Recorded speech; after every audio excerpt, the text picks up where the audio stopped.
YouTube, we're back with another dungeon guide video. In this one, we're going to go over Tyrant's Isle. We're going to showcase the different mechanics, which there's 3 of them in this one, and then we're going to showcase a full gameplay of us defeating the boss. Now let's get right into it. Now we're going to do a little bit of DPS here, and then we'll go ahead and enter the first phase. You know it'll be the very first phase because he'll give us that little suck, and then he'll say try to dodge this. Now what you need to do is run towards a flower, make sure each of us have a separate flower, dive underground by pressing whatever your first hotkey is, and then once that AoE goes out, we'll go ahead and run away into the flower to transform back to normal.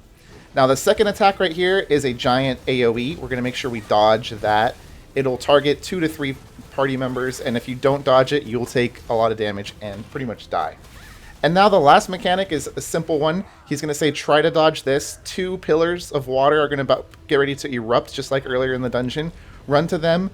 It'll shoot you in the air like this, transform into your bird mode, and fly on back down so you don't take any fall damage. And that's pretty much it, guys. The main difficult problem for this one is going to be the flowers and the rat face. So let's go ahead and showcase some full gameplay. At the beginning, I recommend each party member split up near a flower of their choice. That way you guys don't take the same flower because only one member can grab a flower at a time. Now we're going to simply just DPS, get our suck on, and then we're going to run away.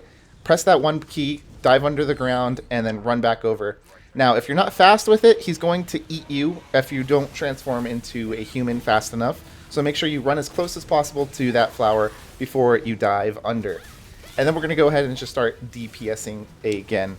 Now, the main thing is when you guys are DPSing right here, try to focus on one flower each again. You guys do not want to be going for the same flower, so make sure at all times you guys are all spread out just like we are in this clip right here.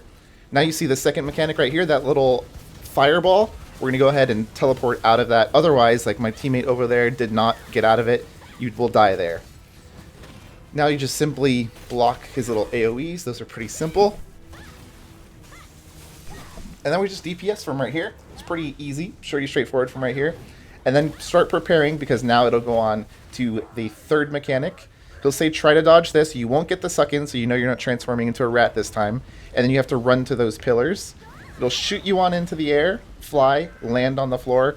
And now it all starts over from the beginning. Now the next mechanic that's going to go after you is going to suck you back in and turn you into the rat. And then you got to keep on running close. Then dive in. Don't get too close to the flower, otherwise you will transform too early and then you will die.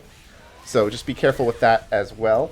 And that's pretty much the whole entire boss fight, guys. You just keep on DPSing him down. As you see the purple attack right here, make sure you get out of that attack.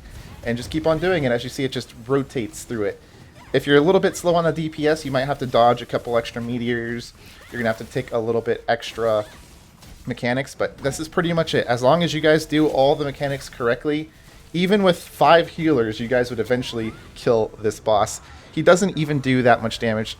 I forgot to even mention, but if you notice on my screen right here, we actually do not even have a tank in this lobby. We have 2 healers instead. I was actually the one tanking for the most part in this. So this boss right here is probably the most forgiving boss, which is pretty surprising since he's like one of the last ones on the list. But yeah, the main mechanic that you guys need to focus on is just dodging the AoE right there and turning into a rat. That's what's going to get you guys killed, and the way that you avoid that is simply just communicating with your team and separating, and that's it. Pretty straightforward, pretty easy boss. Now we'll go ahead and just finish this up, and we'll see if we get some nice loot. And there you have it, guys. Hopefully you guys learned something today, and if not, then I will see you guys in the next guide video where hopefully you learn even more. Peace.